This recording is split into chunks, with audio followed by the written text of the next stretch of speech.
인건비 더 내십시오, 인건비. 자, 불공명의 인건비 더 소리 들어주십시오, 며칠.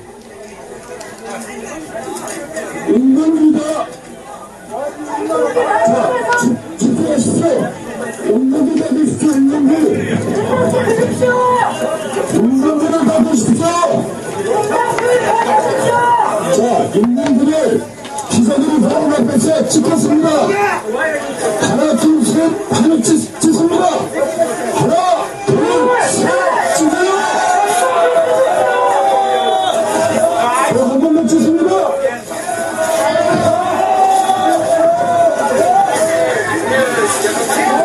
자, 찍으세요. 인건비 더 내주세요.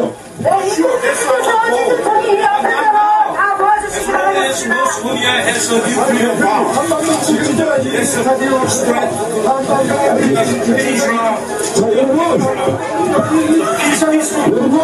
다음에 김영환 얼굴도 찍겠습니다. 자, 그거 찍습니다.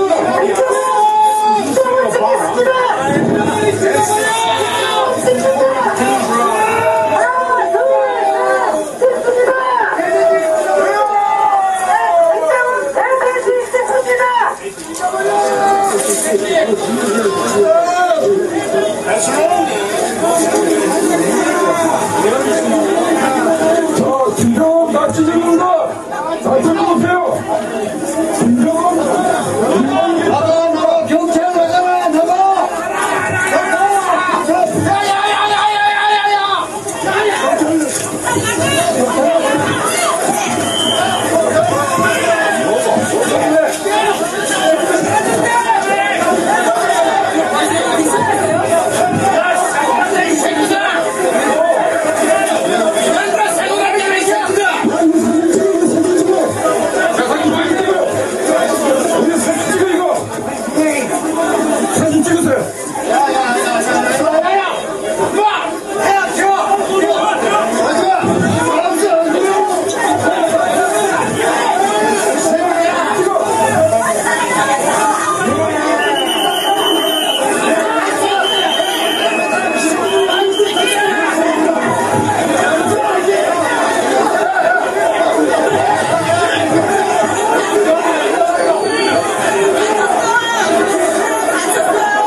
예, 제가 캡처한 영상은 그 이화영 목사님 유튜브 보다가 인공기를 불태우는 애국 시민들을 박해하는 경찰들이 지금 동영상이 있어서 너무나 분개해가지고 저도 조금이나마 우리 태극사랑 방송에라도 올려야 되겠다.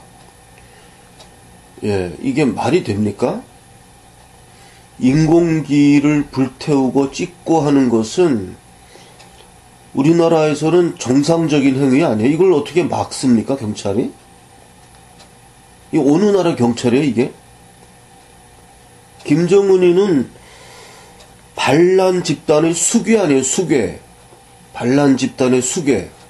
불법적으로 북반부를 지금 지배하고 있는 이 도적대 아니에요, 도적대. 그런 자들이 보낸 무슨 관현악단 이런 거를 본다는 것 자체도 말이 안 되는데, 거기 가서 인공기 김정은 사진 찍고 불태우고 하는 우리 시민들이 뭐가 잘못이라고, 이거 더 하라고 해야 되는 거 아니에요? 더 하라고. 예?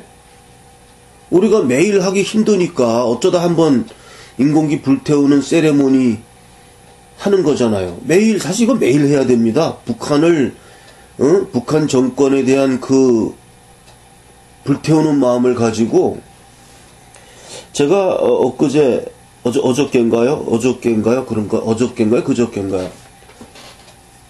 그 정한철 서북청년단 대표를 만나서 인터뷰를 했습니다. 그리고 그분과의 인터뷰에서 제 가슴 속에 가장 예리하게 제 가슴을 목이 좀 메이는데요.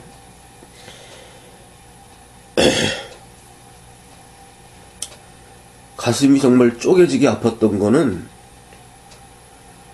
북한 동포들이 들고 일어나려고 하더라도 어디 기댈 데가 없다는 거예요. 그래서 저는 처음에 이해를 못하고, 아니 그게 무슨 말씀이시죠? 이러니까, 북한 동포들이 김일성 시대부터 그 독재 정권의 항거에서 많이 일어났지 않냐. 암살 작전도 세웠고, 기차 폭파하려고도 했고, 김정일이 죽이려고도 했는데, 중간에 다 폭로돼가지고 잡혀서 전부 처형당하고, 그러지 않았냐. 북한 사람들도 양심이 있는데, 아무리 세뇌시킨다고 그 사람들이 세뇌되겠느냐. 그런데 그 사람들이 들고 일어나려고 하는데, 이 남한 동포란 사람들이 북한 동포에 대해서는 그냥 냉랭하다는 거예요. 예, 북한 동포들의 아픔에 대해서 남한 동포들은 동포도 아니고 그냥 자기 혼자 잘 먹고 잘 살면 되고, 차라리 저기 이디오피아, 남아프리카 거기 내전해서 보통받는 사람들 거기 3만원, 만원은 보내줄지언정 북한 동포들 아픈 거는 나 몰라라 한다 이겁니다. 그래서 북한이 안 무너지고 있다는 거예요. 난 그 이야기를 들을 때 정말 가슴이 쪼개지듯이 아팠고, 맞습니다. 이게 지금 남한에서 인공기를 불태우고 김정은이를 찢고 하는 이런 세레모니를 하는데, 그걸 경찰이 와서 저걸 막기 때문에 북한이 이게 안 무너지는 거예요.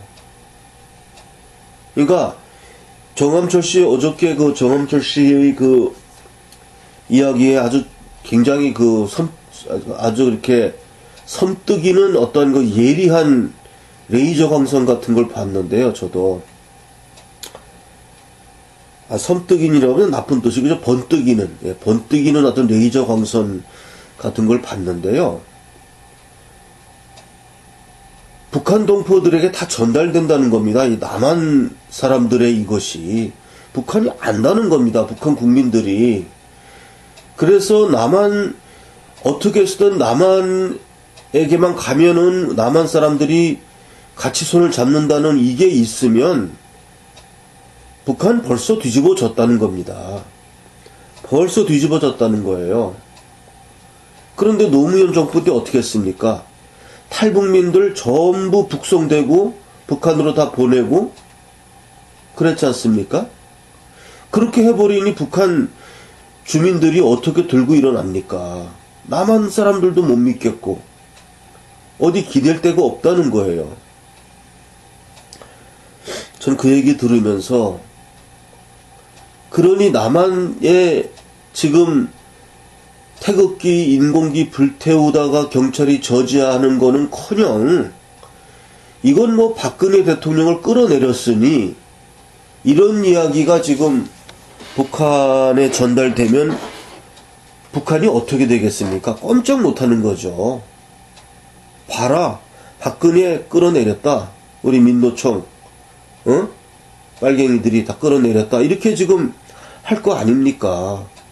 찍소리 마라 이러면서 아마 탄압할 겁니다.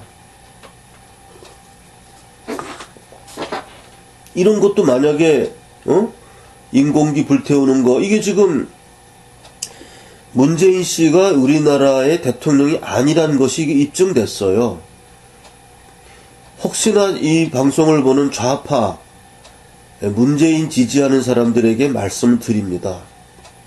당신들이 선택을 잘못해가지고 어떻게 문재인 같은 사람을 대통령으로 뽑습니까? 이거는 우리나라 전체 큰 여객기가 그 테러범에게 지금 납치된 겁니다. 우리 잘못하면 이거 공중 폭파돼갖고 죽습니다. 우리는 지금 그 소수의 테러범들에게 납치됐어요. 그 사람들 싫으면 안 된다고 우리가 그렇게 얘기할 때 당신네들 문재인 지지하는 사람들 눈이 어두워서 그자가 공산주의자인 것도 모르고 간첩인 것도 모르고 뭐 그 한마디에 다 같이 잘 먹고 잘 살자, 부패한 정권을 무너뜨리자 하는 그런 이야기에 홀가닥 넘어가서 이 나라를 이 구렁텅이로 지금 빠뜨리고 있지 않습니까? 당신들이 선택한 그것 때문에. 이제 이 지경이 된다 그러면, 아니 무슨 태극기를 불태운다 그럴 때 와서 경찰이 그걸 저지해야지, 인공기를 찍고 김정은이 사진을 불태운다는데 거기 와서 경찰이 그거를 저지해? 나름대로 무슨 이유 명목을 대겠죠. 평화로운 무슨 분위기를 유지해야 된다, 어쩐다. 그러나 그걸 지시한 자가 누굽니까? 문재인이 아니겠어요? 문재인이 아니겠습니까? 그리고 제가 이제 방송하는 길에 어저께 정암철 씨하고 이제 토로 대화를 하면서 나왔던 거가 있습니다. 지금 만약에 박근혜 대통령이 탄핵을 안 당하고 지금 평창올림픽까지 할 것 아니냐. 그랬어도 김정은에게 평창올림픽을 도와달라라고 얘기하지 않았겠느냐. 이런 이야기를 하면서 저는 향수에 좀 빠져서 과거가 좀 생각이 났는데요. 만약에 박근혜 대통령 탄핵이 없었다면 지금 상황은 이렇게 이분들이 가서 이렇게 인공기 찍고 김정은이 불태우는 하는 세레머니를 하지 않는 상황으로 벌어졌을 겁니다. 구태여 안 해도 지금 벌써 지금 김정은이는 항복을 했거나, 무슨 어떤 특단의 조치가 벌써 나왔을 겁니다. 박근혜 대통령이 있었다면. 근데 이 지경까지 온 거는 지금 박근혜 대통령이 지난해 3월에 탄핵이 되었기 때문에 이제 여객기가 납치되고 이제 이 지경까지 온 거. 이제는 이제 여객기가 추락해서 우리 동포가 다 죽든지 하는 그런 길밖에 없습니다. 당신들 이거 어떻게 할 거예요? 문재인 찍은 사람들 책임지란 얘기를 우리는 안 합니다. 왜냐하면 책임 안 지는 사람들이라는 걸 우리가 알고 있기 때문에. 당신네들은 뭔 일을 이렇게 심각하게 생각하고 신중하게 하고 책임지는 그런 사람들이 아니야. 그냥 입에다 달콤한 거 넣어주겠다 하면 쫙 벌리고 넣어주세요. 그리고 안 넣어주면 왜 안 넣어주냐고 주먹질하는 그런 사람들이야. 예? 이런 사람들을 동포라고 두고 있는 우리가 죄야. 우리가. 예? 동포니까 어떻게 버릴 수도 없고 할 수 없이 끌고 가는 거예요. 당신네들 책임지란 얘기를 안 해. 책임을 질 줄 아는 그런 종자들이 아니야. 당신네들은. 그냥 달콤한 것만, 달콤한 것만 삼키려고 하고, 준대니까 좋다라고 찍고, 뭐, 확실한 거 아니더라도 무조건 박근혜 끌어내리자. 왜? 나는 문재인 찍었으니까, 저번에. 이런 식으로 생각해서 박근혜 탄핵시키고 이런 사람들이 당신네들이요. 어떡할 거야, 이제.